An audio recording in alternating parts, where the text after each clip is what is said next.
The city of Ekurhuleni is not for sale. It's simply a message to those that have captured the city. These people have been killed. Are you not scared? There comes a time in life where someone has to stand up.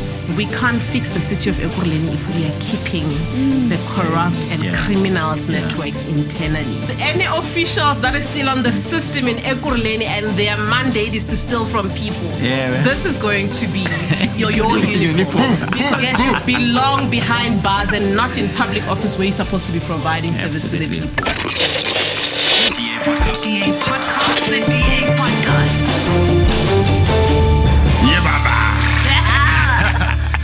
We're back from the manifesto launch. I mean, it was an incredible manifesto launch, guys. How was it for you guys? I loved it. It was amazing.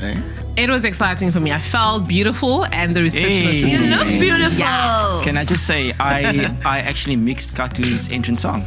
Oh, did you? You did. What a like pleasure. a DJ. Whoa, What a pleasure. It was a pleasure. That is incredible. Man of many Incredible. skills. Yeah, There we go. 40 seconds of great music. But yeah, what a cool weekend it was. Yeah, I loved it. Yeah, did you enjoy that? Man, I had the best time. Yeah?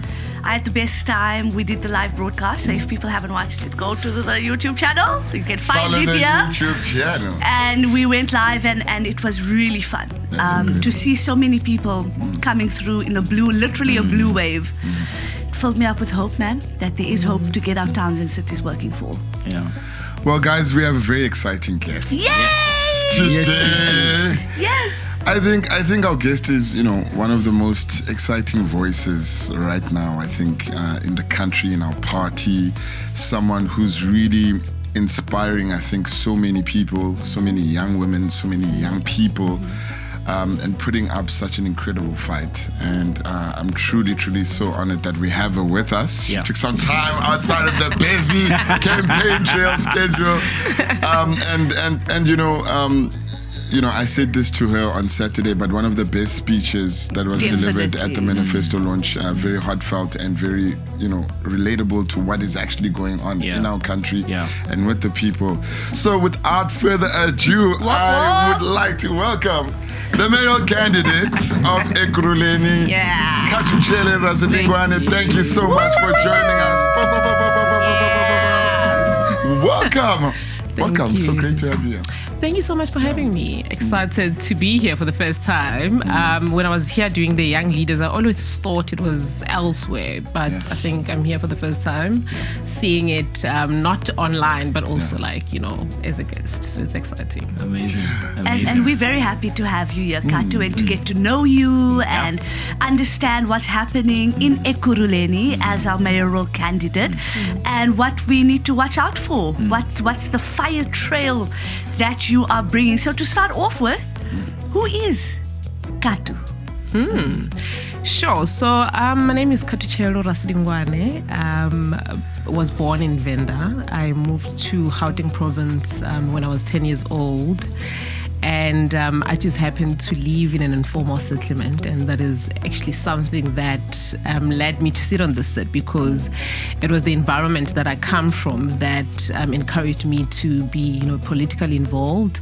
I think I started when I was 14. It was at a time where I could not join to be fully a member, but I participated because in the area that I'm from, we had a PR councillor from the DA. I think he was called Richard Newby. You might know him. He was from the city of Johannesburg.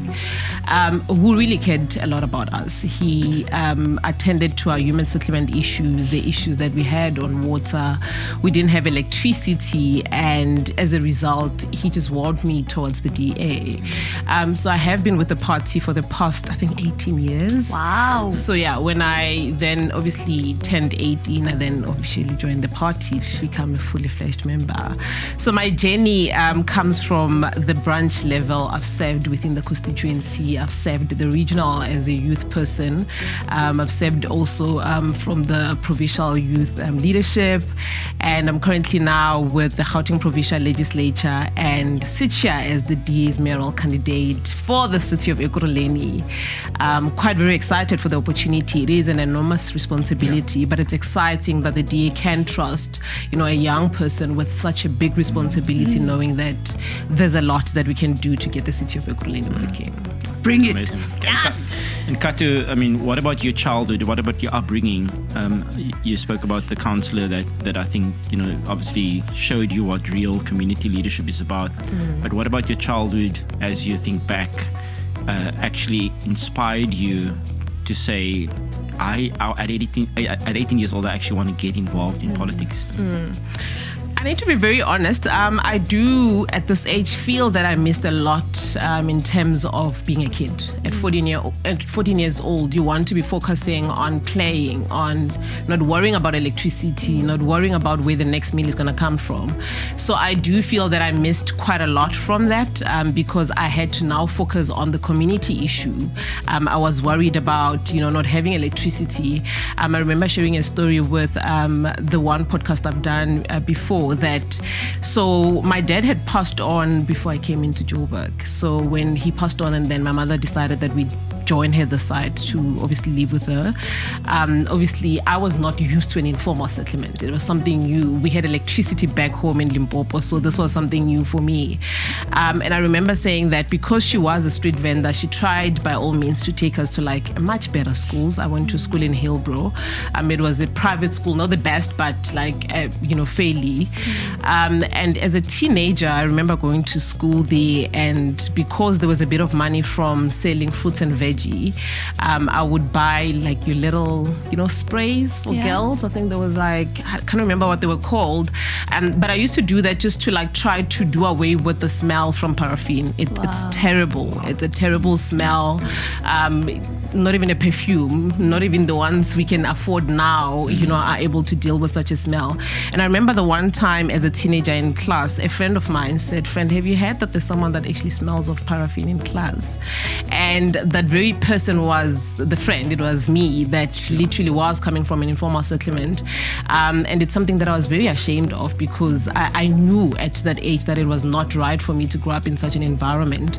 And so I do strongly feel that not having enough really took away from me enjoying my childhood as a teenager and not having to worry about water, smelling of paraffin, not having electricity. And so I then obviously focused on helping my mother. So on weekends, instead of playing, I would go be with her at the market and assist her. It's something that I really think helped me a great deal because I'm very good with finances.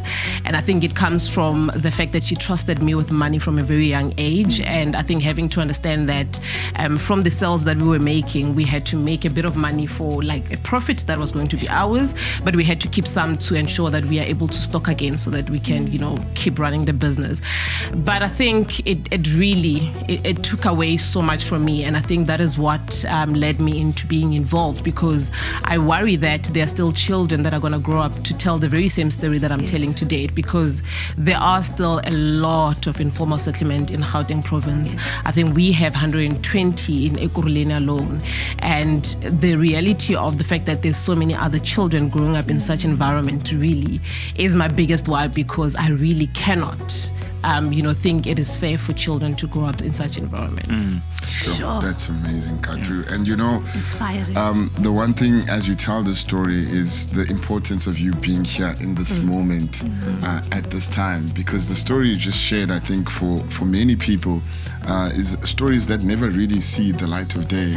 And just to have you echoing these stories that many young people continue to experience and have experienced, and you stepping into this role, shining that light. And all I can say is, people of Ekurhuleni, stand up for Khathu. Shout out to Venda. Shout out to your mom as well, who did so much and sacrificed so much. And you are deeply inspiring. And I hope people, as we go deeper into this discussion, get to know the hearts that we've come to know as your colleagues and friends throughout the years. But your voice, very important right now to echo those stories. Yeah. I couldn't agree more with you, Luyolo. So, Khathu, what made you decide to put your hand up to be the mayoral candidate? So yes, obviously Ekurhuleni is home for me. As I've explained my story, when I came here when I was 10 years old, it became my home, and to date it is my home. And I think that one thing that made me decide to, put my hand up for it was the reality of how Ekurhuleni is currently being run. The city of Ekurhuleni is a crime scene, as you would know, as you would see in the Madlanga Commission, as you would know in the collapse of service delivery. Sure. I mean, currently we sit with almost 43% of unemployment rate, and this is in an industrial hub of Gauteng province. We should not be the one city that is, battling to create job opportunity. And so seeing the reality in terms of the leadership crisis that we had in the city of Ekurhuleni, I decided that if I wanted different, I needed to also, be among those that are counted to be contributing towards rebuilding the city of Ekurhuleni.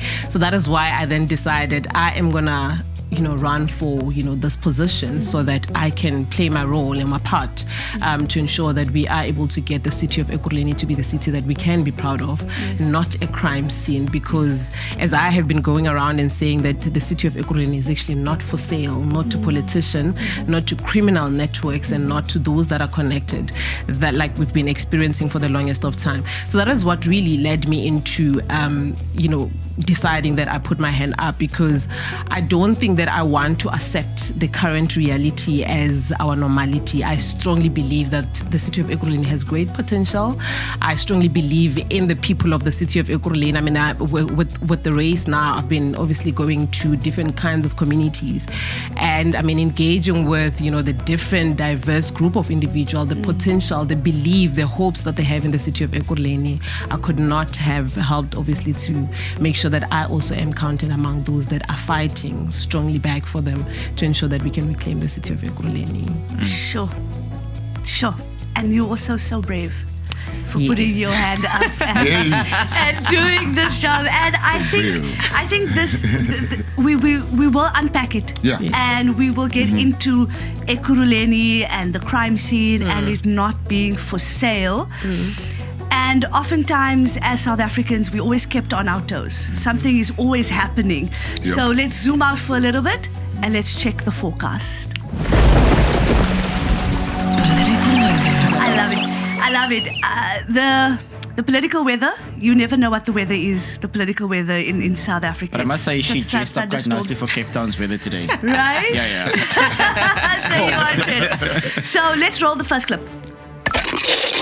Suspended Ekurhuleni Metro Police Department Deputy Chief Julius Mkhwanazi were hearing have been arrested for their alleged role in the murder of Emmanuel Mbenze in April 2022. Mbenze's body was dumped in the Sparwater Dam at Duduza in Niger. The legal woes seem to be piling up for Julius Mkhwanazi, because you'd know this is the fourth time that he is being arrested. Quarter chicken leg. Chili wedges. It's so specific, though. I mean, you're in a cell, you're hungry, and I mean, I don't know if there was food in that packet or like his belongings, but then you say to someone, go to Nando's and go buy me like Nando's. I wonder, Right. that's so crazy. So Khathu, there's clearly a political thunderstorm happening in Ekurhuleni. What do you make of that clip? It is quite a shame, because Julius Mkhwanazi is not just an ordinary citizen in the city of Ekurhuleni. He is the Deputy Chief of Police. He is a man that has been entrusted with the responsibility to ensure that communities are safe in the city of Ekurhuleni. To have him being arrested almost every Friday, Sure. Yeah. and these are supposed to be the people that are, leading us into believing into the rule of law, into respecting the rule of law. I think he is an embarrassment to the city of Ekurhuleni. Sure. It's the contrast actually couldn't be, so clear. You spoke about how when you were younger, all you could think about is, how to help in the community. Yeah. In the legislature, all you're thinking about is how to save Ekurhuleni. Yet the man that is, the deputy chief, is saying, oh, I'm just going to care about my pocket. Yeah. That's all he's worried about. Stomach politics with his Nando's Yeah, packet. and I think also, we can be so desensitized to a scene like that because, there are literally alarm bells around us of people saying people are stealing, they're taking from the poor. And, you know, we can look at that clip and be like, it's normal, but it shouldn't be normal. Absolutely. You know? And I think the voices that are trying to wake us up of the desensitization that we are in, it's almost like the Matrix. We're plugged in and we can't see that what is happening is not normal. And I think, Khathu, you're saying to the people of Ekurhuleni, wake up, get out of the Matrix. Please. This is not normal. You know? We can't have such a person as the deputy chief of police of Ekurhuleni. He doesn't inspire any hope. I mean, he's highly paid, and there's law officers on the ground that earns at least, I think it's 300,000, and you expect them to not be taking 50 rand from you as a resident, yet this one that earns millions per annum is actually accused of criminal serious allegation. So he really is, or has been, an embarrassment for the city of Ekurhuleni. I was at some point responsible for that department, and I'm glad that I actually never met him at the time when I was an MMC.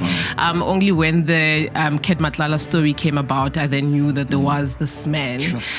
But I think as it's the revelation are coming through the Madlanga Commission, I'm so glad that I never actually got to meet him, because I don't want to be associated or work with such individuals, and I don't think that they have any space within public office. Yeah, and I mean the allegations are so serious. They are deeply serious. Murder and hiding of a body allegedly is absolutely insane. All of those things, it really is an embarrassment. Let's move on and roll the next clip. Now, the Democratic Alliance launching its 2026 local government election manifesto. It's happening in Johannesburg today. Where the Democratic Alliance is unveiling its manifesto for the 4th of November, outlining what it says is its most comprehensive plan yet to fix struggling municipalities. Our pledge to every South African is that we will show up every morning and fix what has been broken. Ooh, that makes me smile. What an incredible manifesto. Like, firstly, I just want to say, I mean, we spoke about it earlier, but Khathu, your speech was so important and so moving as well, because I think, again, we speak about corruption in this country as though it is something that we are so used to. What happens we expect politicians to be corrupt. We expect them to get away with it. And I think, your speech on that Saturday was telling us it isn't normal. And that's why our manifesto launch was so important, right? Because we spoke about fighting corruption. We spoke about delivering services. We spoke about keeping people safe from crime, filling potholes, putting water in your taps. And for me, the manifesto was the sunlight, the sunshine out of the political thunderstorms that we keep finding ourselves in. And and I know we're talking about Ekurhuleni, but as a resident of Johannesburg, it was so hopeful.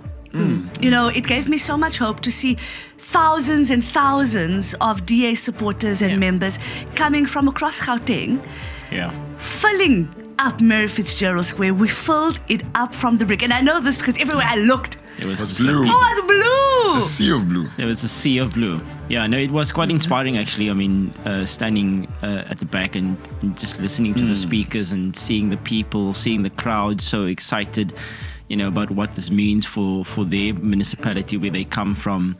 I think South Africans that were watching that show or that manifesto launch, they can really be assured that there is a party that has a plan to fix their municipalities.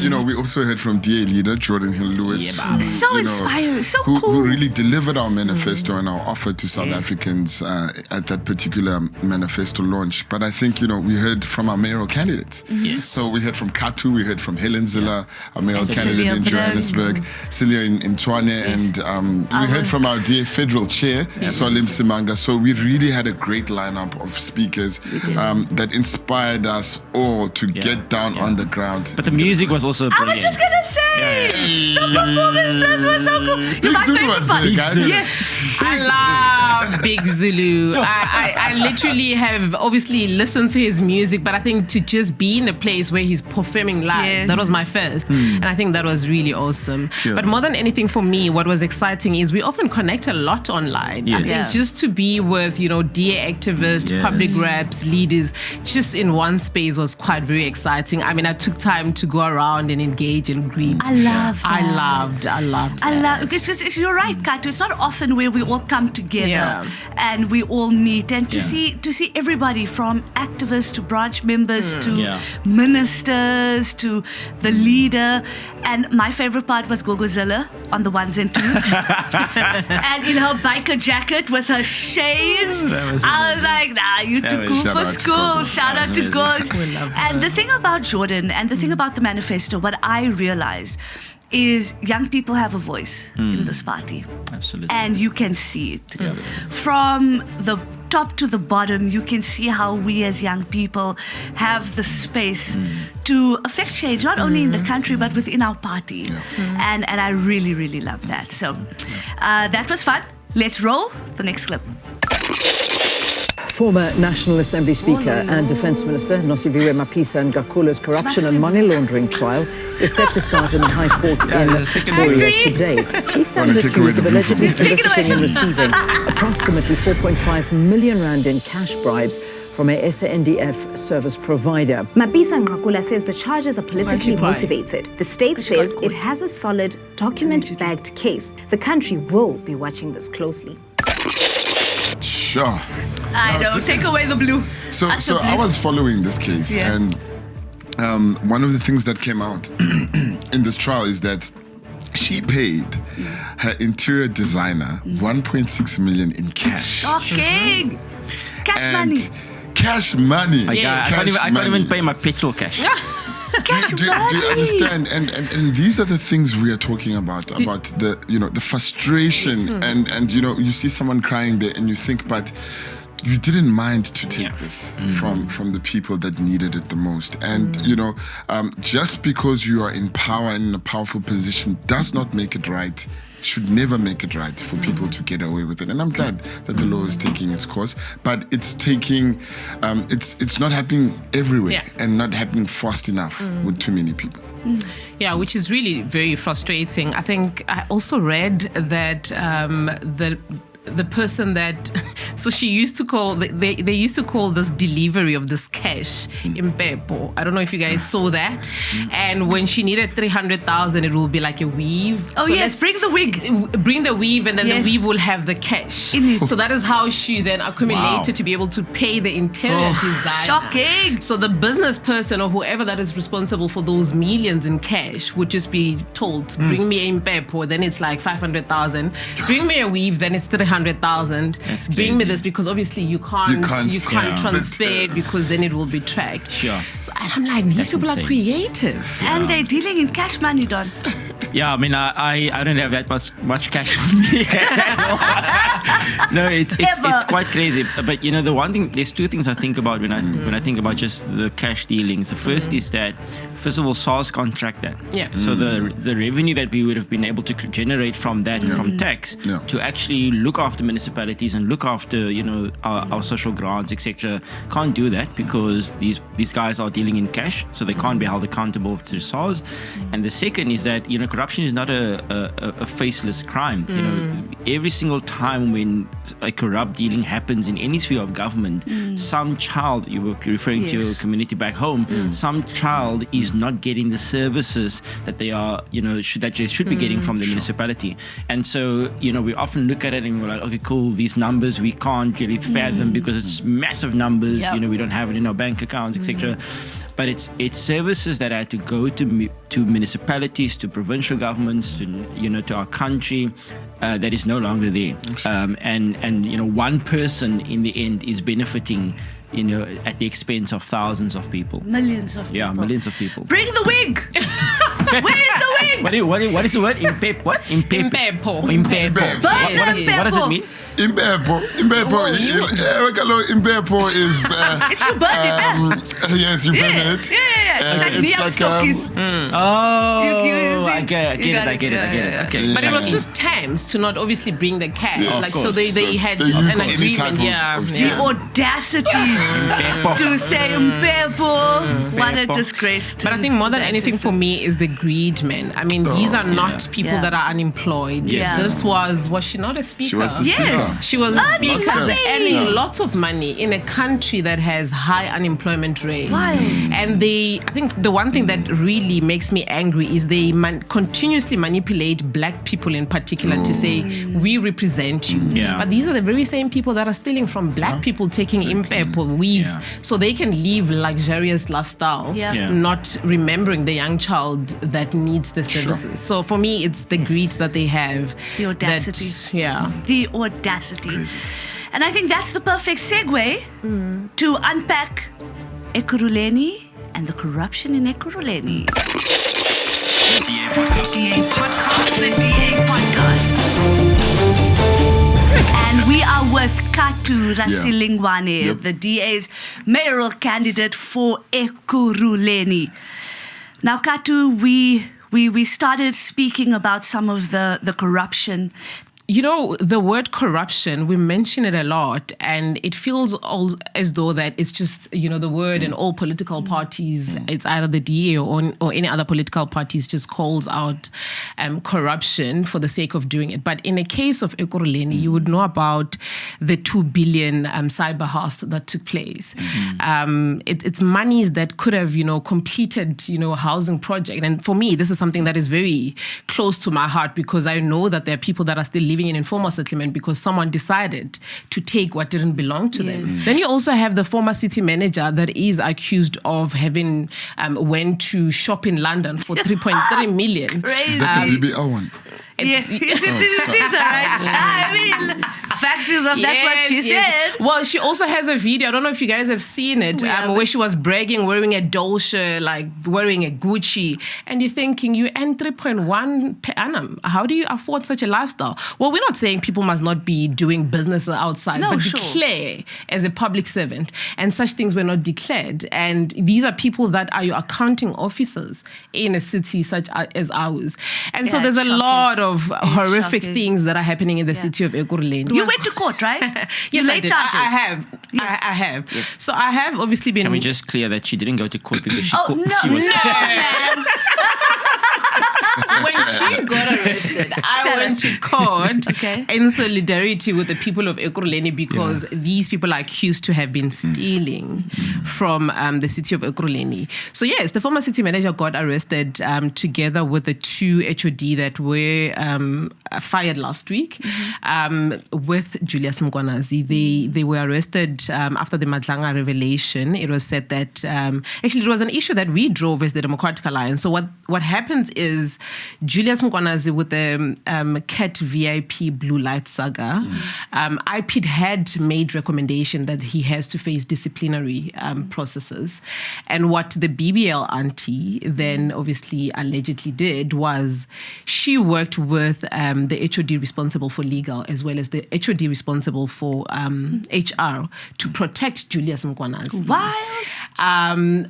Yes, and then in return, she then obviously gave them a 28% increase of their salary. That is like 508,000 on top of the 1 million per annum that they were getting. Then they ended up getting 2.7 in protection of this individual, Julius Mkwanazi. And so obviously, we then asked question from the DA caucus in Ekurhuleni. We wrote to the current mayor, Nkosindipile Cagaza, asking to say this item did not pass through council. In their response and defense, they said, well, it was discussed in their mayoral committee, but legally, every HOD item or any increase in their salary has to be passed by council. So they then did it illegally in protection of Julius Mkwanazi. So that is when obviously people spoke about it in the Madlanga Commission. There was evidence, and as a result, they then got arrested. And so because we had been pushing for that issue as the Democratic Alliance, for me it was like, a gotcha moment kind of a situation where I needed to go there in solidarity with the 4.2 resident of Ekurhuleni. Because as we were saying earlier on, to say it's not just your 500,000 in increase to an individual, it is what that money could be doing in terms of service in the city of Ekurhuleni. And why are we protecting this individual when there is evidence to say there was, unlawful or wrongdoing from his part, and he has to be held accountable. But because I don't know what the relationship is between the BBL auntie, as you call her, as well as Julius Mkwanazi. That's her new name. Because if you think about it, Linda Kasheka is a human resource, a professional individual. Yeah.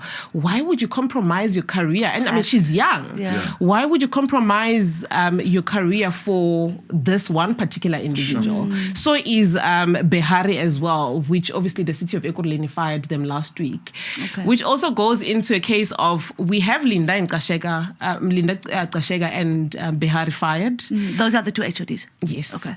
But there's one individual which IP had recommended that he be disciplined in 2023 already. He's still left. 3 years. Mm-hmm. He's still on the system. Sure. The city is not able to bring themselves to discipline him. Now, there is a local government regulation document for senior managers that stipulates in detail to say that the disciplinary process must be for 5 months. And Julius Mkwanazi was suspended last year in November, on the 11th of November, 2024. It is now 9 months later, and the city has not been able to deal with, all the evidence that is before them, as well as the Madlanga Commission. There was also another HOD that was suspended for like 2 years. That's crazy. These are suspended with full pay. These are people that are earning you know millions. What I'm thinking? It's too much. It is. But now, in all of this information, my thinking process is this. I mean, there's people who've been killed in Ekurhuleni, right? Yes. People who've tried to be whistleblowers. Yes. People who've tried to expose this information. So I kind of have two questions for you. One, are you not scared?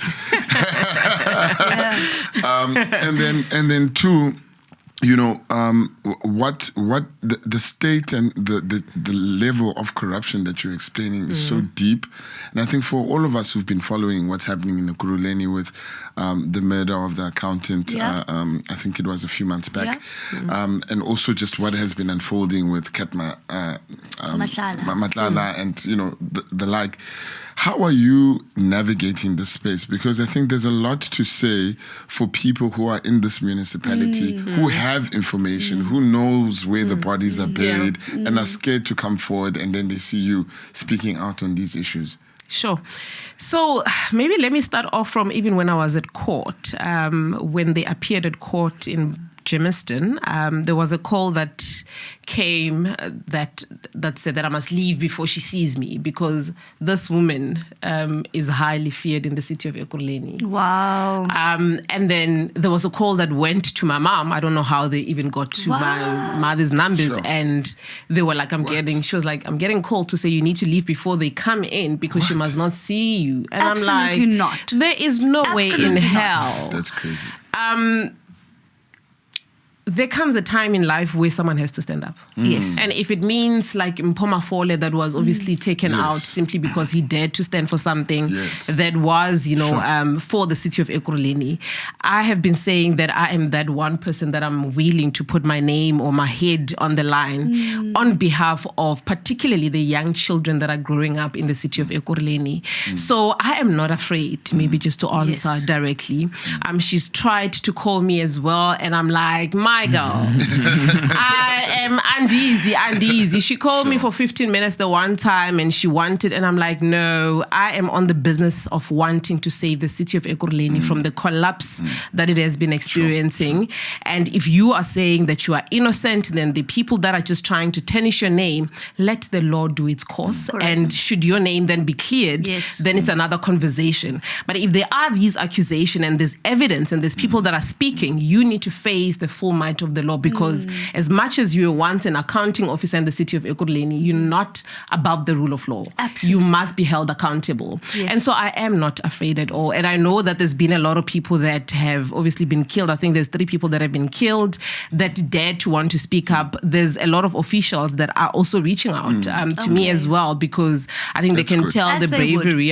So I am not scared of her at all. I'm not scared of those that are still on the system, and I'm coming for them. Yes. They should watch the podcast. BBL auntie, hands off Khathu. Yes, we coming for you. Hands off Khathu. Khathu doesn't stand alone. Khathu We are all behind Khathu. Thank you. Hands off Khathu, BBL auntie. Indeed. Oh my God. That's a new name, guys. Whenever we see her, we say, BBL auntie. You know, she would leave the country for like almost 3 months. What? That's crazy. I mean, we would not have a city manager. She 3 would be months? out of the country fixing her body. That's insane. I wonder That's if she went to insane. Turkey. You often refer to, or there's a term you use saying Ekurhuleni is not for sale. Yeah. You know, what does that mean? Why is that such an important phrase for you? For voters, and not just for the voters, but also the residents, to understand when you say, you know, Ekurhuleni is not for sale. So the city of Ekurhuleni, and I mean, the line means just that. Ekurhuleni is not for sale. It's not for sale to the politicians that feels that they're powerful. It's not for sale for the criminal networks that obviously are within the system. It's not for sale for those that are highly connected. But I think just to add with that is, oftentimes when they're stealing, it is us as residents, the rates and taxpayers that are compromised in terms of service delivery. And so I say this statement, sending a message to them to say, your time is actually ticking.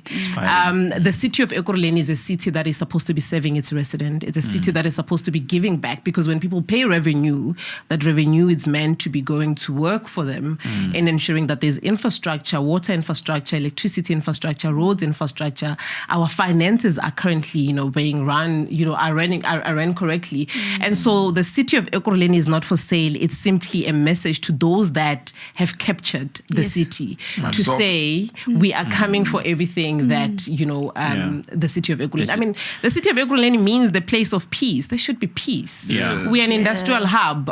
We should be creating, jobs. Our economy should be growing, but it is not happening because it's currently captured. So we are just telling them to say, their time is really, I mean, we left with how many? It's about 80 something days. Yeah. Very close. And I mean, if I have to be the devil's advocate and say, but yeah, Khathu, I mean, every politician, has said the very similar thing, came every single 5 years and said, we're going to save the city, we're going to save this metropolitan. What makes it so different now? Why is this time so important for us to have a reckoning that actually it can't go on any longer?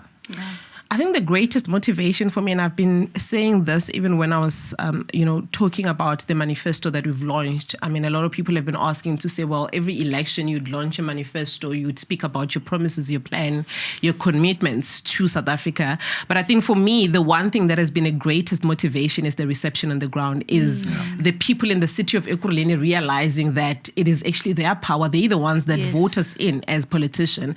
So them realizing that this political party or these government has failed us in the past 3 decades and we are wanting different, for me is the greatest motivation, because it's all well and fine to have the greatest plans, strategies. I mean, we have municipalities where we are in government and we're doing well, but if you don't have the numbers, it becomes very difficult. Absolutely. So I think the polls, the reception on the ground, the support that we are getting, the trust that people have in the Democratic Alliance, for me, encourages us to say we can get into the city of Ekurhuleni and be able to implement all those strategies. Because the only way people get to experience something is when there is an impact or change in terms of government. So I think more than anything for me, it has been the reception from across all communities in Ekurhuleni to say, we are not going to sit this one out. We're not going to be those that get, challenged and frustrated and say, we're not going to vote anymore. But they are saying, this is our power. We are going to go out today and vote for a different political party. And I love that,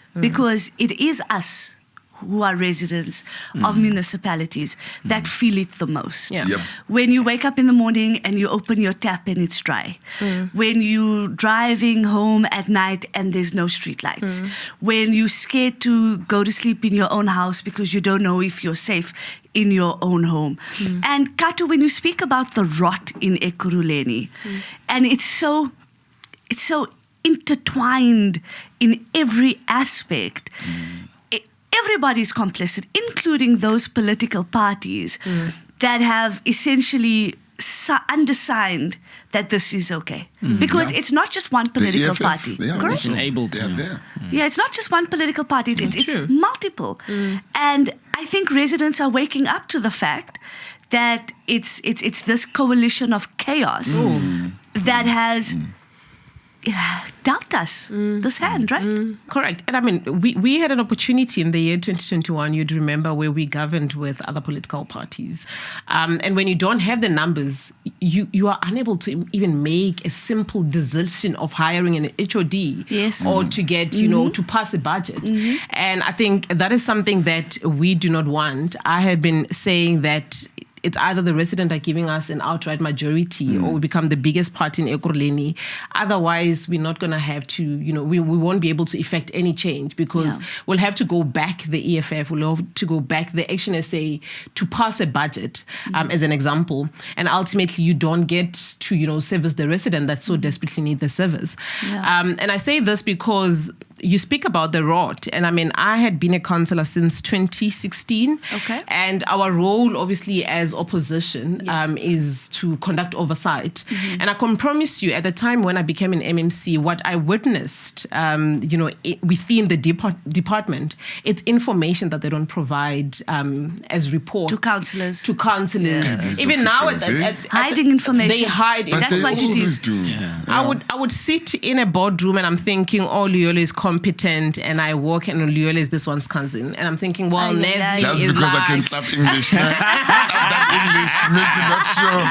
This one is competent. I would think this one, we're gonna get this EMPD department, to be functional because I mean, there's this and this one is the former mayor's girlfriend, and you realize the rot and why everything is collapsing because it's being ran like a mafia state. That's how it feels. Insane. It is even worse when you are running the department. Now, when you don't have an outright majority, you're not able to even make a decision to get rid of Nestle. When the local government document says it must take you 5 months to deal with a disciplinary process, someone will derail it or drag it simply because they want to protect an individual. So it's either you are having 50% plus one or you are working with at least one political party. Otherwise, and this is why I laugh so I don't cry. But also, this is why it's so important that Ekurhuleni gives you an outright majority. Because without an outright majority, you're going to be left with the Luyolo who's incompetent, Nasli, the girlfriend to the mayor, Donovan, the nephew who got the tender for something. So, you know what I mean? So I think it's a very important point that you're raising. We need an outright majority in order to fix the rot. It's that simple. And then you have political parties who know that I have a power player. I know that if I support this budget, this is what I can get from it. If I don't support the budget, I can threaten you to say, if you don't give me X, Y, and Z, we're not going to pass your budget. So these smaller parties are using power plays, not for the benefit of the resident. No. Nay. It's for the benefit of themselves and of their pocket. And we've seen it in Ekurhuleni, in Tshwane, in Joburg. You guys are at least a little bit lucky here in Cape Town because you don't have to deal with it.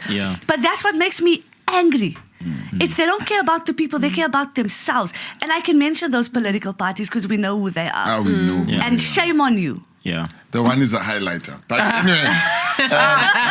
Wow. But Khathu, I saw the other day you're dealing with a lot of housing related issues, and we were actually talking a while back about how housing has become a huge source of corruption as well, where people are just simply building projects with low quality or low grade infrastructure, and then essentially taking all the money and leaving that project falling apart. I think you were at the South African Human Rights a while back. Can you tell us about that? So the city of Ekurhuleni has about 43 abandoned housing projects. And we currently sit with over 283,000 people on the housing waiting list that have applied since the 1996 list. So what really is frustrating for me, and I mean, I indicated that this is very close to my heart because I grew up in an informal settlement. I know how painful it is to live and to be beaten by rats and not to have electricity. Now, it's a different case altogether if, the municipality doesn't have the resources. Now, we know that there's projects like your Clayville, just behind Tembisa Hospital, that spent almost 90 million. and it's left abandoned. 90 million. 90 million down the Abandoned. drain. And it was meant to benefit at least 3,000 residents from Winnie Mandela in Tembisa. And people took that money. It's gone. But you know what makes it worse? Because it could happen to any other government. It can happen under us as a DA. But I think what makes me angry is the fact that these companies simply just moves away to another municipality and continue to another project. So they're not blacklisting them. They're not holding any human settlement official accountable. Wow. They're not, getting those companies to repay back those money so that we can complete the project. They just move to maybe city of Johannesburg, Tshwane, and I mean there's many. Like I said, it's 43 of these housing projects. And this is the loophole in the procurement legislation. I mean, this is if we just did a little ad break here for Cape Town. The Auditor General found against Cape Town for actually penalizing companies who have done poor performance in one contract and then re-register under a new consortium or company as if they're a new company, but it's the same directors. Yeah. And so the Auditor General didn't agree with the city that you can actually penalize that new company now. But you should. This is exactly what's happening here. Exactly. Is that they go from one municipality to the other because they know how to get a tender. They know the paperwork behind it. So they go from one municipality to the other. And they just, but also they're not working alone. They're working with people inside the municipalities. Definitely. They're working with officials. They're working with politicians.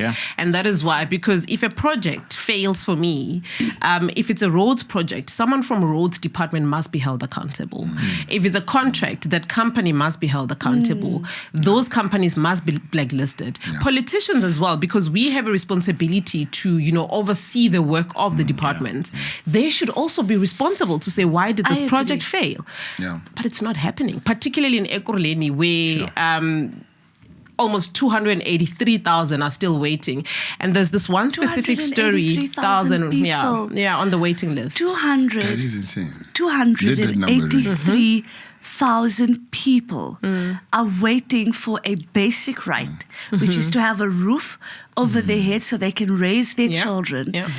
And people are taking money. How do you live with yourself? Exactly. But then the desperation of that, Nasli, in some of these projects, and some of them I've seen in Joburg, in places like Dube, the people who are waiting are actually going into these projects and breaking them apart literally because of the desperation, taking the classes, taking the tabs, taking the windows, literally breaking them down. And most of these projects are left, completely broken. Abandoned, and I mean, if that doesn't show the desperate situation on the ground, it's really, really, really horrible to see. I think it's quite very sad. Even when I went to the Human Rights Commission, the people that accompanied me, they were the elderly citizens. These are people that have been waiting for over 30 years for just that housing opportunity. And they told me that some of them have even died, people that they lived within the same community. Crazy. And I just thought to myself, there is a serious human rights violation that is there, and I need for them to investigate. And they confirmed that, they're dealing with another case that was reported, and they're going to ensure that they give us responses and hold those that are responsible accountable as soon as possible. But it's just really very sad that you've got people that screams and shout, we represent you, we are your people, we fought for your freedom, but they're stealing from you. And in the end, it's a young 7-year-old Khathu that is living in an informal settlement that their family will never be able to get the opportunity to move into a formalized housing project. They will never have access to clean running water. They'll never have access to their own sanitation or toilet. They'll never have access to working roads and clean roads, which if you want to improve the quality of life for any resident or any child, this is why we say corruption is not a victimless crime, because there's people attached to that. It might be 40-something housing projects, but it's thousands of children that needs to wake up under a roof, that has to be provided with the quality of life, and that is not happening right now. No, it's not. It's not. It's deeply 239,000. I think that's going to stay with me for a very long time, because Donovan is right.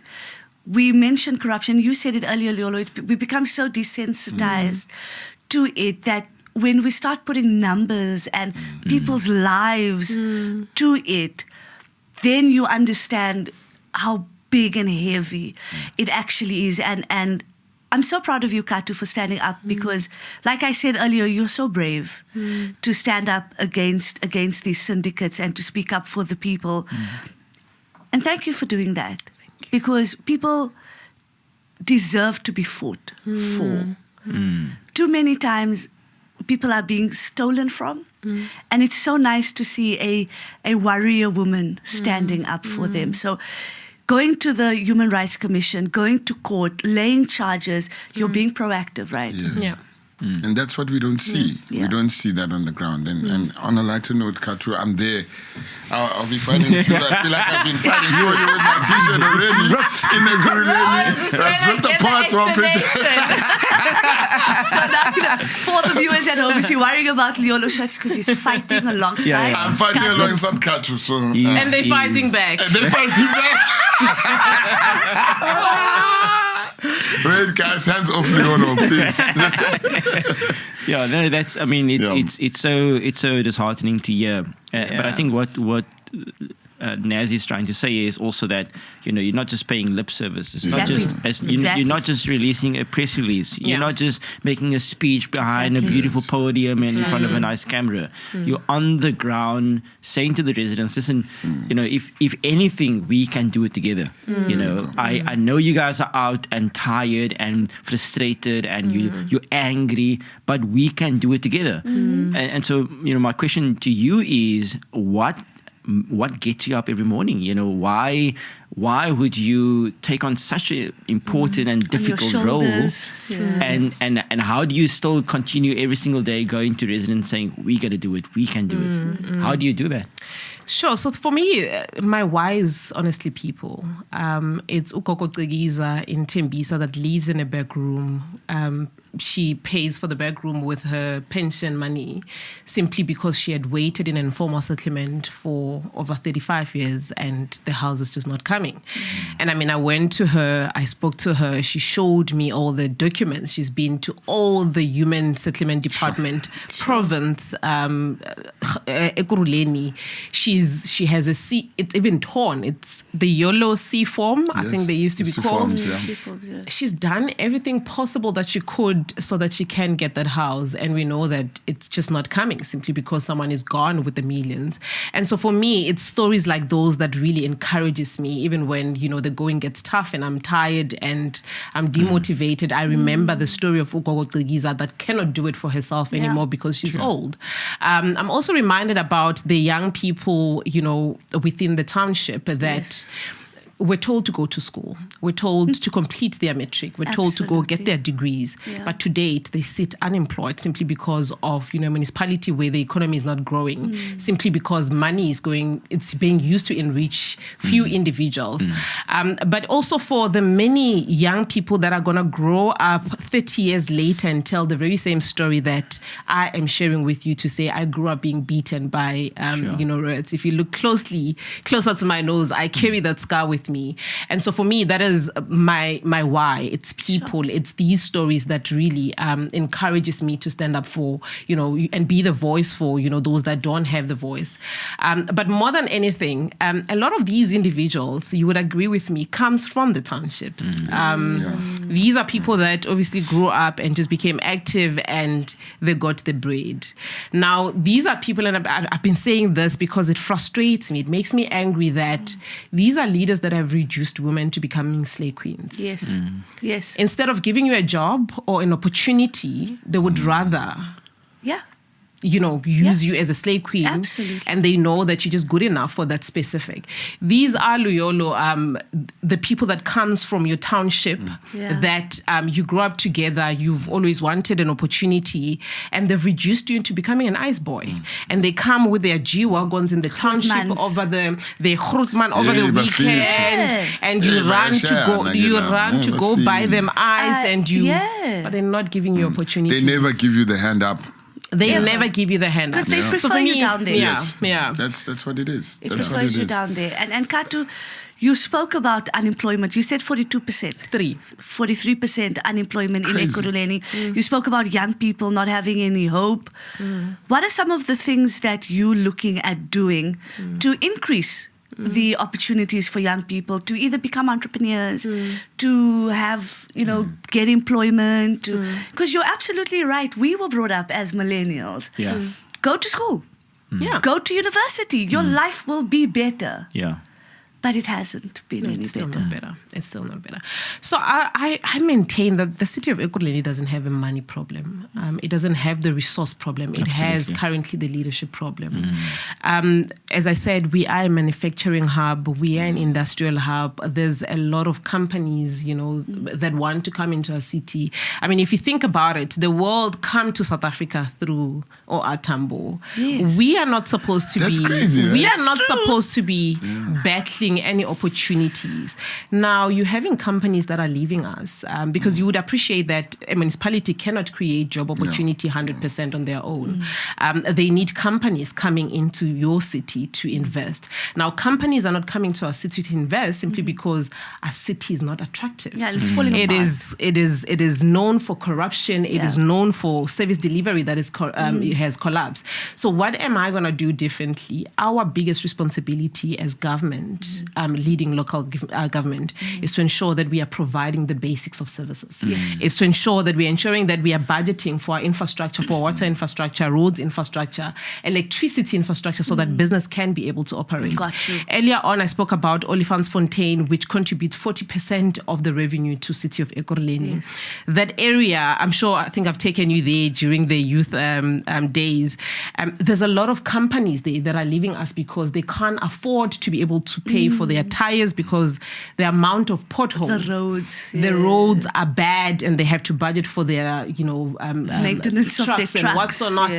And as a result, then they leave with their companies, and when they leave, it means that job opportunities are not being taken from our city. So ours is just to ensure that we are stabilizing the finances in the city of Ekurhuleni. We are providing the basics of services. That way, companies will be able to come to Ekurhuleni, and that way we'll then be able to address the 43% of unemployment that we're experiencing currently.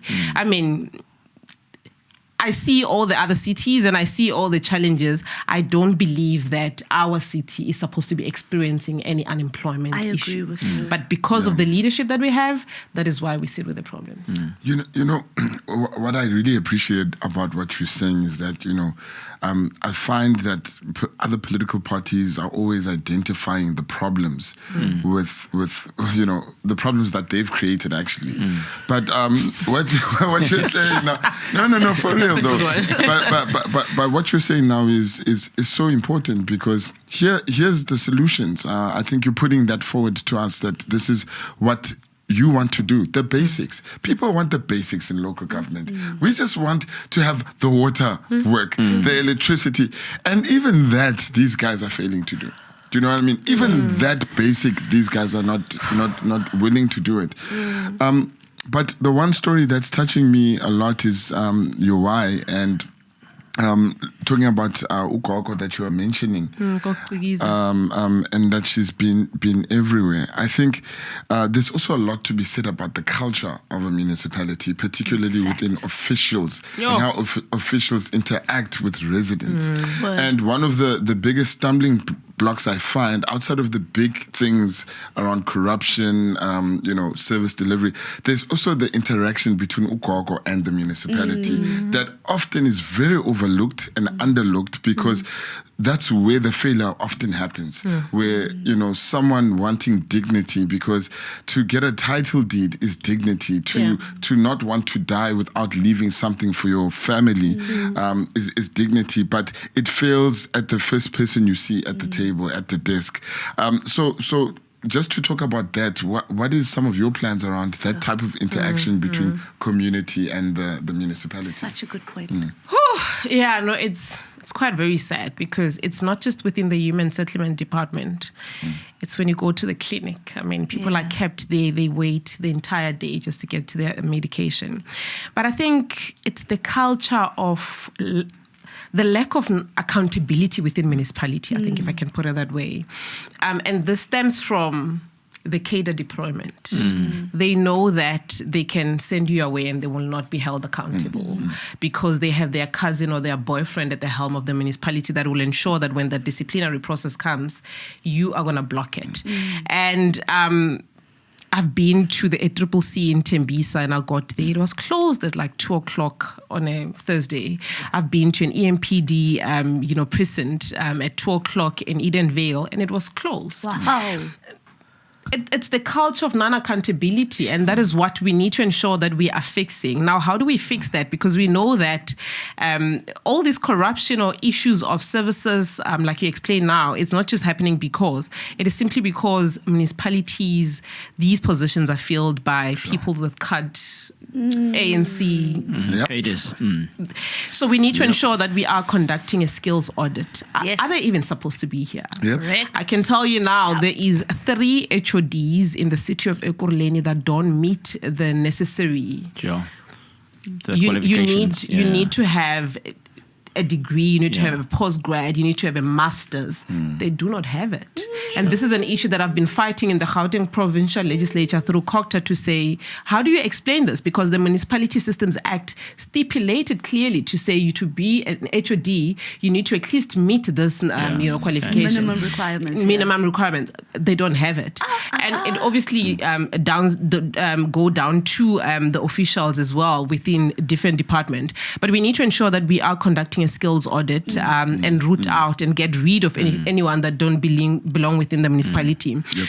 But again, just to respond to that issue, which is a big issue across the entire city, I think the future needs a leader that will not be based in the boardroom. Yes. And I say this because when I was leading the EMPD department, which is community safety, I'd receive reports for your monthly, what do they call it? Like your crime stats, stuff like that. No, but there's a word where they stop you. VCPs. VCPs. No? Where they stop Visible policing. It's visible policing, but there's a word for it. So they will send me a monthly plan to say... Like a roadblock. A roadblock. Oh, those roadblocks. Roadblocks, Okay. we would be here, we would be there. And I can promise you guys, I was there for 6 months. And because... I'm a doer. I would want to be on the ground to just, be able to oversee the work of the department. Almost 90% of the plans that I would receive on a monthly basis for the 6 months that I was an MMC for community safety, I would arrive there and there would be no one. That's hectic. 90% That's for crazy. 6 months. And I will call them to say, you said you will be here for a roadblock creating... visibility within community at 6 a.m. I am here. Where is everyone? And I'll call them to come and set up. Now we need to move. We need to move from a culture of mayors or leaders, leading from the boardroom. Yes, they have to be on the ground.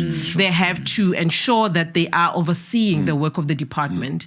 We have to ensure that we are holding them accountable because an issue if the Human Settlement MMC or the mayor was actively active, such things could be avoided. And so that is something that I will be bringing. And I think without having to mention the name, I've seen mayors lately that I think a lot of people are warming a lot to them simply because they are on the ground. Yes. People are tired about lip service. People are tired about being told this is how we're going to do things. People want to see accountable, decisive leaders. And active leaders. And that is what I will be doing.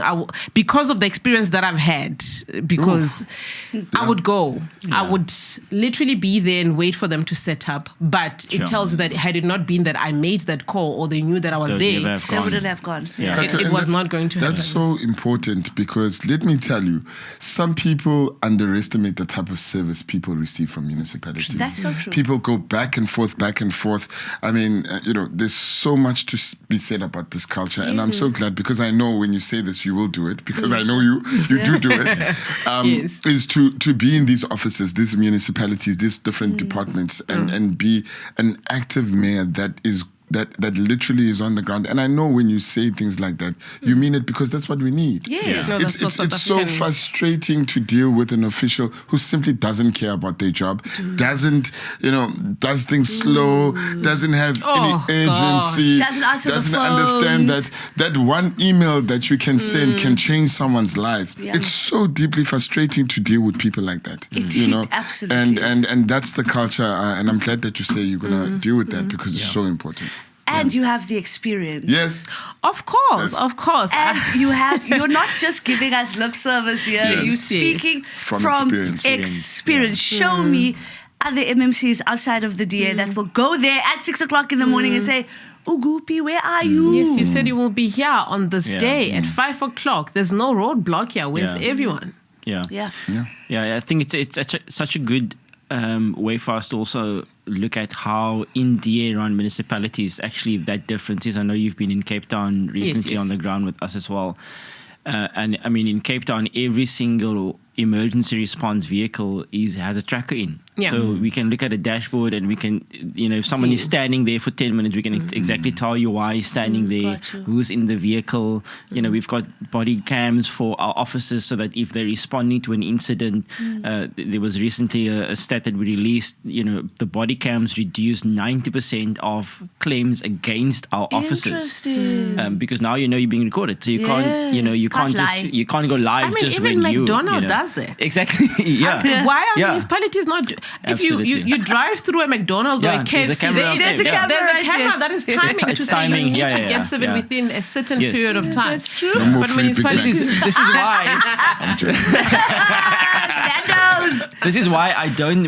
Sometimes when you get to McDonald's, they'll tell you, "Can you go park somewhere?" I said no. I want to stand here. Yeah, because it's timing my vehicle. Timing, they're supposed to be giving my food in that particular time. If they tell you to go, it means that they've just conned the system. So you're enabling corruption. Donovan, I'm sorry, my brother. I'm sorry.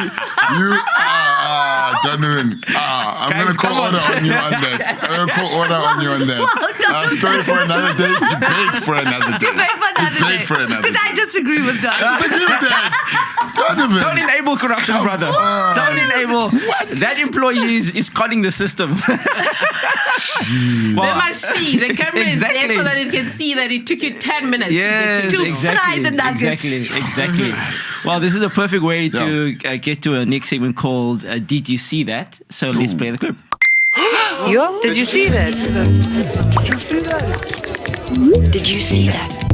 So just to break it down here, this is a very cool clip for those of you that's not watching, where Helen was out campaigning and she's being obviously called for all sorts of things and being pointing fingers at her for all sorts of things as well. You can just imagine what finger that is. This is a parental show, so we'll keep it clean. Okay, I was about to show it. I'll leave.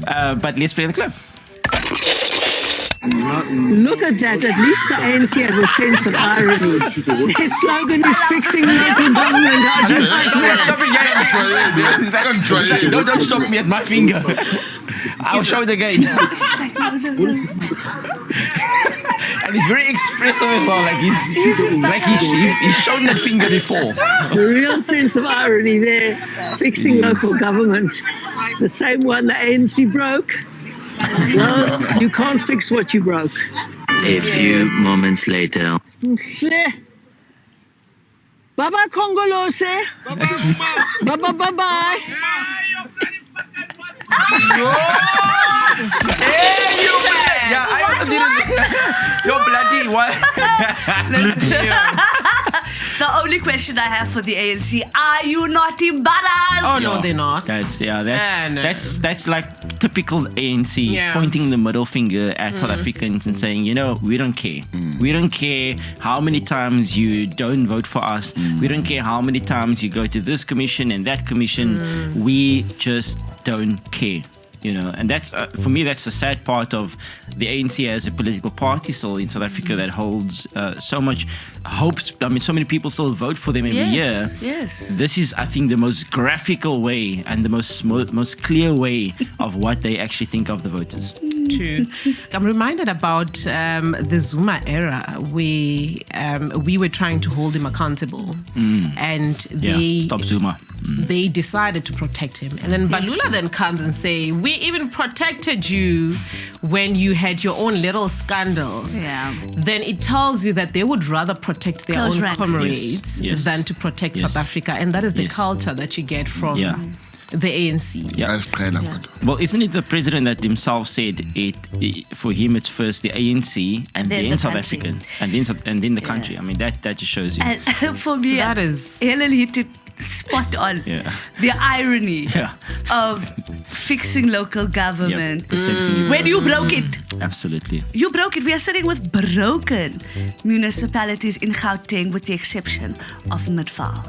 We actually do have a campaign that we ran from that. Yeah, because the DA never sleeps. We never sleep. We actually have a... Stay active, we stay trolling these ones that are taking from our people. I know. So we took that video and we were like, let's be creative with this. And we came up with a campaign, which when I saw it, it was 1 million views on the first day. It's like, I don't even know how many people that must be that's just crazy. It went viral. Viral. That was viral. That was proper viral. But I think for me is the fact that it's landing. Yes. To the community. They're getting it, They're and that is getting why it. it's trending. It's the first one of the year. Madala standing on a piece of or ground with trash and some water. Again, probably there for so many days.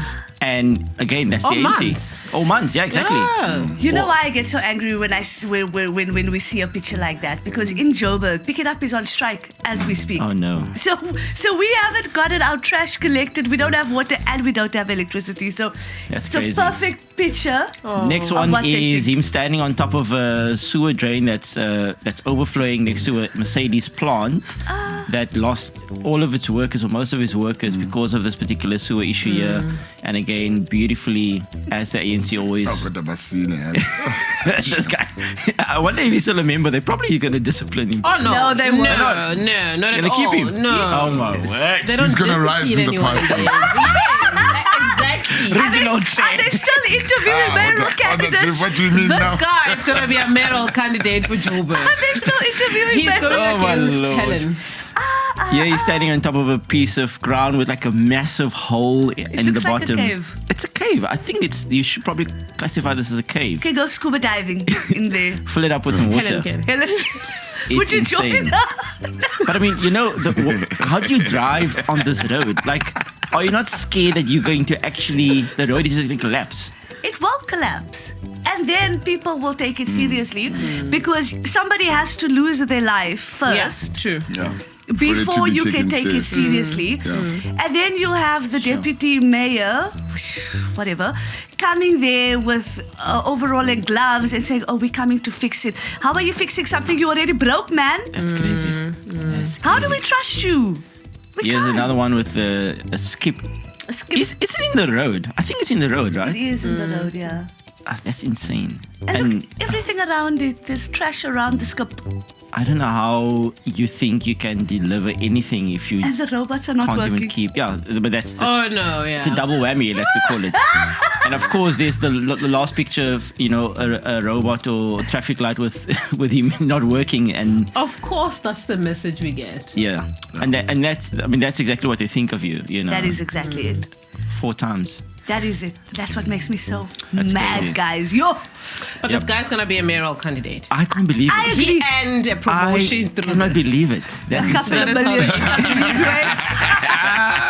Well, that was our segment for Did You See That? Now back to the main episode. The DA Podcast. DA Podcast. The DA Podcast. So, Khathu, I mean, we've spoken quite at length around the corruption in Ekurhuleni. We've spoken, we mentioned very specific cases as well. I think what is obviously very important for us to also mention is then, what is your plan for Ekurhuleni? What is your vision for that municipality? Sure. I think like I responded to Luyolo earlier on is the city of Ekurhuleni needs a visible mayor. They need an accountable mayor. They also need a decisive mayor. What I mean by decisive is when there are cases of corruption, we need to be able to crush corruption and choose the resident over the officials that are currently being protected. So our plan, obviously, we launched our 5 pledges, which obviously the plan is to grow the economy. That way we can be able to create jobs. We also plan to make a community safe because which business or who wants to live in an area or community which is not safe? And what you're finding now is residents are having to pay for their rates and taxes, but also plan and pay for security because it's really not safe. I mean, you would have heard on Saturday I mentioned that just a night before the manifesto launch, 4 people were killed in Rehe Park. Just the previous Saturday, someone was killed. So there is a lot of gangsterism that is taking place. But why is that happening? It's simply because the EMPD department that is led by Julius Mkhwanazi is getting arrested, and there's no one that is leading that department. So we need to ensure that we are professionalizing that department. We need to have people that respect and understand what public office is for, which is for obviously servicing the resident. So we need to ensure that there is serious work that is taking place within that department. We can't be led with such an individual. Of course, I am a strong believer that everybody is considered innocent until proven otherwise. So we are still waiting for the justice system to take its course with Julius Mkhwanazi. But you can't tell me that Luyolo, people could just be accusing you of these consistently. I mean, corruption, defeating the ends of justice, fraud, murder, you name them. And so we want obviously that process to take place, but we need individuals that have high integrity to be able to lead such department so that it can restore the culture of safety within Ekurhuleni. That way we can have businesses coming to our city because it will be attractive. I'm sure you would know that 2 weeks ago, I spoke about the city of Ekurhuleni currently owing its creditors over 7.3 billion. What? They owe rent, water, they owe Eskom, they owe their suppliers. Please vote for Khathu so you can save your city, because I'm just like... I'm worried about my 300 rand Vodacom bill. Exactly. Throughout this episode, I'm like, what the hell? My jaw stays on the floor, bro. So you pay for your rates and taxes on a monthly basis, but you don't know if you'll have electricity and water tomorrow because they can just decide to cut at any day. So we need to ensure that we are stabilizing the finances. You can't run a municipality such as ours with a population of 4.2 million people and you can't even get your finances. Likely, as I said earlier on, that I have been trading on finances from when I was very young. Yes, you know what you're talking about when I go. So yes, I'm going to prioritize that and ensure that there's always money, cash on hand to be able to address all the service delivery challenges, be able to pay our creditors, be able to pay our suppliers. I mean, with some of the housing issues that we spoke about, as much as within the 43, some it's people that left because of they've made their money, but there are those that left because they were not getting payments from the city of Ekurhuleni. As a result, they abandoned those housing projects and then people are left without homes. So we need to ensure that we are getting our finances correctly. But again, the biggest mandate or responsibility for local government is to provide the basics of service. So that is going to be our biggest priority to make sure that you are getting your water, you are getting your electricity, your roads are maintained, you're not budgeting for your tires or your shocks or because tanks. I always say to Ukok Heather, guys, have you been to Eden Vale? Like that is like the pothole hub. Yes. Sure. Yes. For Ekurhuleni. I'm sure it's even worse like in other areas in Joburg, but I don't think I've experienced of driven in a most horrible place like I have in the Edenvale area. So where else do you get the money to pay for your rates and taxes? And then you also have to be budgeting for your tires. So we need to ensure that we are budgeting for our roads, infrastructure, electricity and water. I live in a Captain Park area. I promise you.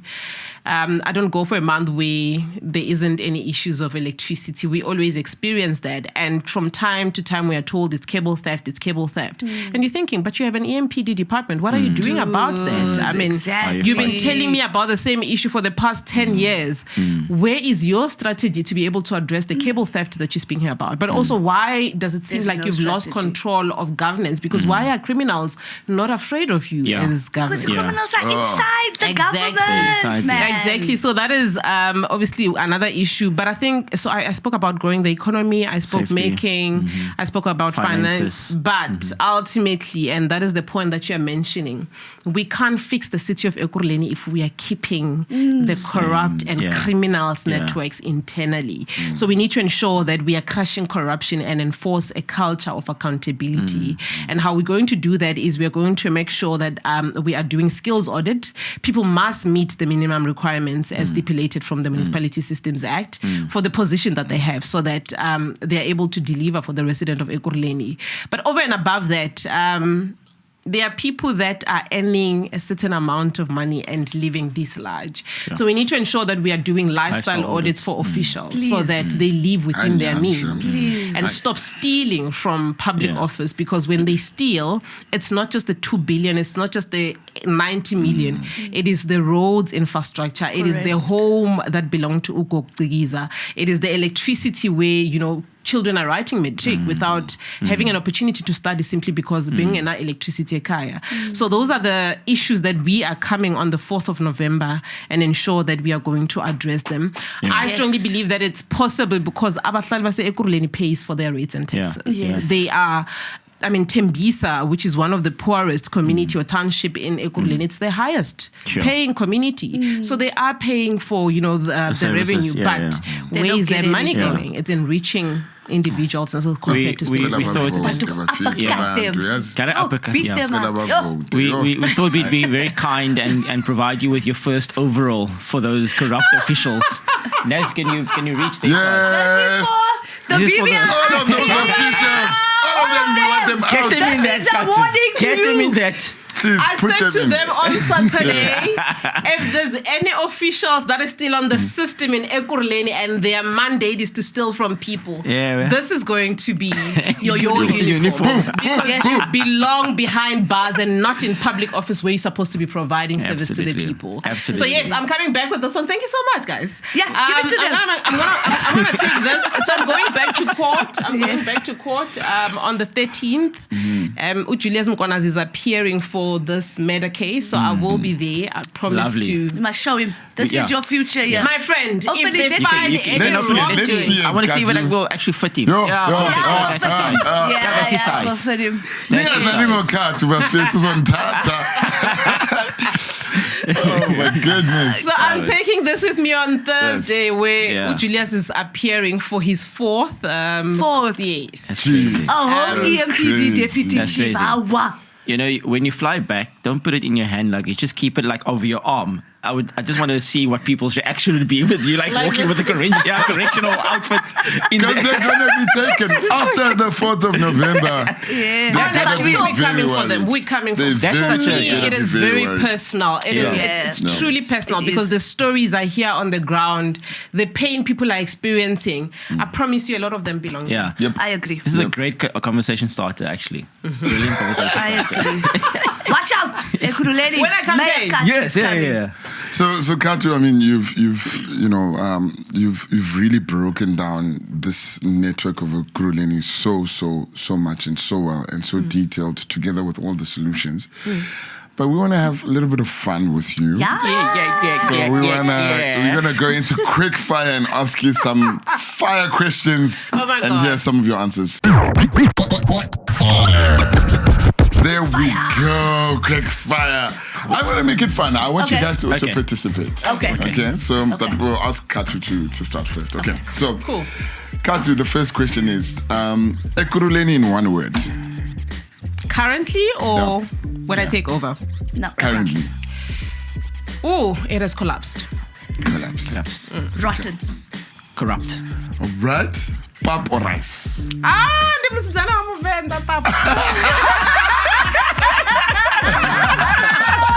like, I don't want to be this is easy for me. Of course. And buso pap. There we go. I'll go rice. Yeah. I like pap. Yeah. Why am I not surprised by that? Hey, no judging. We listen and we don't judge. I like my pap with salt. I like it a little bit salty. Yes, it's very nice. Weird. Yeah. Okay. I do that as well. Khathu, next one. Ekurhuleni in one word under your leadership. Oh my God, thriving. Love it. Working. Fire. Ooh. Sneakers or heels? Oh man, sneakers. I mean, I told you. I have 50% plus one to get in the city of Ekurhuleni. Sneakers any day. Thank you, Khathu. No. Why he's reacting like this is because I always say Khathu always wears heels, and I always wish I could wear heels. I think we've had this conversation together, and I always would tell Khathu, I'd be like, yo, bro, I wish I could wear heels too, but I can't. So I'm a sneaker girl all the way. Yeah, sneakers too. Yeah. All right, Khathu. Sneakers or heels? Donovan, tell us the truth. Oh, yes, Donovan. What do you mean tell us the truth? What do you mean tell us the truth? Okay, Donovan, you don't have to answer that. All right. So, Khathu, we move on to the next one. Yes. One quality every member of your mayoral committee must have. Oh, integrity, please. Integrity. I think that's more Khathu's question. That's a Khathu question. I'm telling you guys. Thank you. All right. What gives you hope about Ekurhuleni?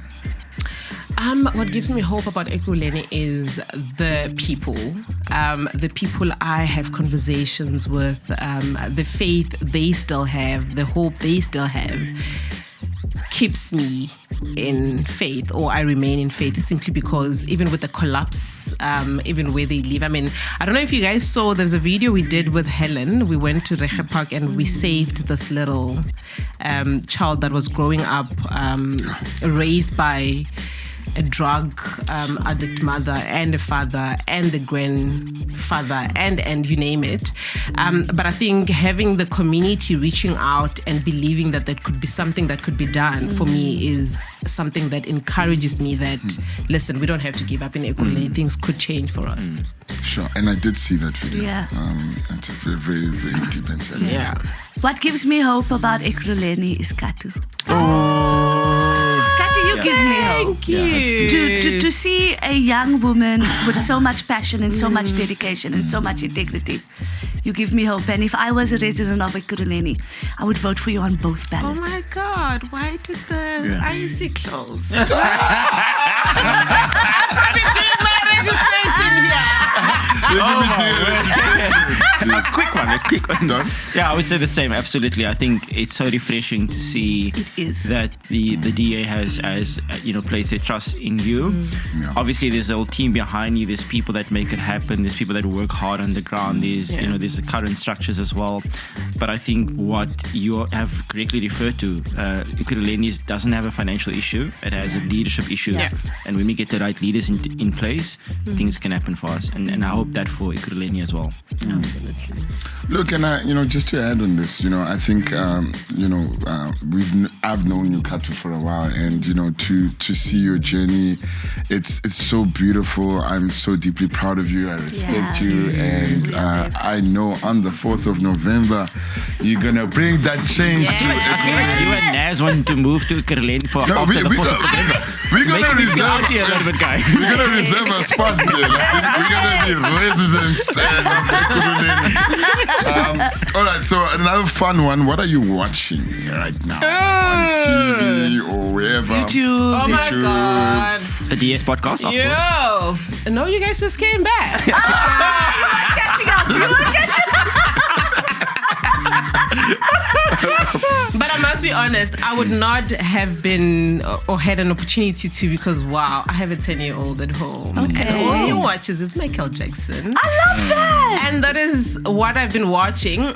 He was quite very angry when South Africa lost at the World Cup, and he decided not to watch anymore. So he's catching up with the football. With football, and if we're not watching that, then it's Michael Jackson, is the Jackson 5. I love it's that. all the facts about Michael Jackson. I love that. And because obviously obviously I'm on the ground a lot. I allow that. So I just obviously bond and, disconnect from everything that is happening through, watching what he's interested in. A great series for you to watch. You're going to be so inspired. The Diplomat. I think I've watched it. Have you watched it? Unless if there's another... There's a second season or third season is out already. I mean, it's okay. But No, I haven't. What's your favorite Michael Jackson song? Heal the World. Oh, I love it. It's so on brand. Mine is Billie Jean, and that's probably on brand for me. Billie Jean. I love Billie Jean. Dirty Diana. You like Dirty Diana? Yes. I'm joking. So, okay, this is the last. Wait, guys. What's going on with this podcast today? Something in the water. Something in the water. Okay, here's the last one, the very last one. Is it Mayor Khathu or Mama Khathu? So you guys, we are friends on Facebook, right? And I wrote last year, I went into a garage and this petrol attendant called me Mamzo. And I'm like, die on the inside. I'm still young. When did I reach a level where I'm called Mamzo? And it's just been like, okay, but I will choose Mayor Khathu. I know a lot of people call me Mam, but I feel it's the vibe you give them, like you're gonna care for them, you're gonna protect them. Yeah, exactly. And I really do, but Mamzo. Let's keep that. Keep it one side. Keep it one side. I also died when I was called Mama once. I was like, excuse me, Papa, who are you talking to? Khathu, thank you so much. That was quick fire. The DA Podcast. DA Podcast. The DA Podcast. Well, I mean, I think, for me, just my last reflections are Khathu, continue inspiring. Yes. I think you are one of the most incredible voices and leaders we have right now in our party. Very exciting and truly, truly inspiring. So I'm so incredibly happy that we got to know more of your fight in Ekurhuleni and how deeply involved, but also more than anything, how deeply you care. And I think the story you shared about yourself today is a story I never knew. But it just makes it that much more important for you to enter those chambers and fight for the people of Ekurhuleni. So for me, keep it up. We're proud of you. Keep it going. Keep it going. No, I agree. I think when you have your why fixed, then it doesn't matter what comes to you, what you go through. You super focus on the right thing. And for me, I've just been encouraged listening to you, starting off with your why. It's not about I saw this politician do a speech, or I studied politics in university or whatever. I mean, that's fine. There's nothing wrong with that. But I think we've lost a sense of caring in our politics, because it's become so much about numbers and figures and science and all residents are asking us, shot fired. And so what people are asking us on the ground is just, can we get the basics right? We love that you guys think about the figures and the numbers and the polling and the science behind politics, but can you get the basics right? And I think it starts by understanding that what a young girl is facing right now, that is being disadvantaged by corruption in Ekurhuleni, and that gives me all the hope that you will absolutely be sworn in as our mayoral candidate there and our mayor, and most importantly that you will deliver for the people of Ekurhuleni. I love it. And that is Khathu Rasilingwane, our DA Ekurhuleni mayoral candidate, incoming mayor of Ekurhuleni. Absolutely. Let me just put it out there. And this is a reminder to all the viewers to like and share this podcast. Comment, let us know what you think. Let us know your thoughts on Ekurhuleni, your corruption, anything you have to say. Put it down, drop it down in the comment section below. And please don't forget, 4th of November. Absolutely. You have the power. The power is literally in your hands. And I think there are too many instances where 1 vote, 2 votes, 3 votes makes all the difference. Yeah. So you can't tell me your vote doesn't count. We have evidence and facts that every single vote counts. And make sure you mark the X on both ballots for the DA. You will be getting 2 ballots. Vote for the DA on both of those ballots. And that's a wrap from the DA podcast. Real political talk. Straight to you. The DA podcast. DA podcast. The DA podcast.